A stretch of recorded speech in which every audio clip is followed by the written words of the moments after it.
O mga boss, magtataka pa ba tayo kung magkakaroon ng pangalawang People's Power?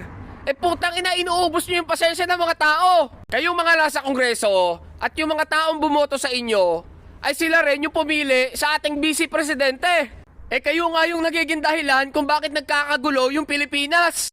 Ang kagawaran ng edukasyon ng DepEd ay isang executive department ng gobyerno ng Pilipinas at kalihim ng departamento na may pananagutan sa pangangasiwa at pagkokontrol sa buong departamento.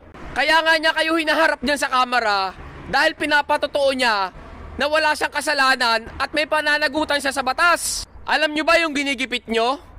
Walang iba lang naman kundi ang may pangalawa sa pinakamataas na posisyon sa Pilipinas, sa gobyerno, at ayon pa sa National Transparency mga boss ng 2022 ay most trusted person na may pinakamalaking boto at isa sa mapagkakatiwalaan ng mga Pilipino.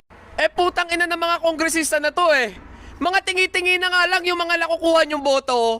Ang lakas pa ng loob nyo manghingi ng liquidate certification dahil ayon sa inyo kapag napatunayan nyo na may katiwalian dyan sa Office of the Vice President ay i-impeach nyo at pabababain sa pwesto para panagutin sa kanyang kasalanan. Bakit matatapos ba yung korupsyon dyan sa gobyerno?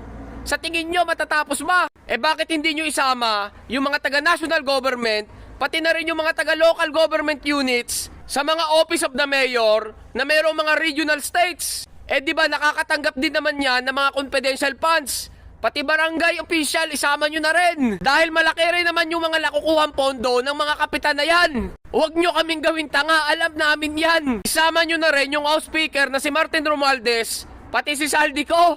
Puta, nasa 243 kayo dyan sa Kongreso. At si BP Sara lang yung kalaban nyo. Tapos yung mga kongresista at opisyal ng gobyerno na kumakampi sa kanya ay pinaghiinitan nyo. Ganyan na ba kayo kadesperado? Desperada? Puta, most trusted person yung kinakalaban nyo. Dahil pag kinalaban nyo yan, puta, maraming ordinaryong Pilipino ang makakalaban nyo. Sinasabi ko yan sa inyo. Kung gusto nyong ipanganak yung pangalawang lumpo sa Pilipinas, kasama na rin kayo, ay gawin nyo na.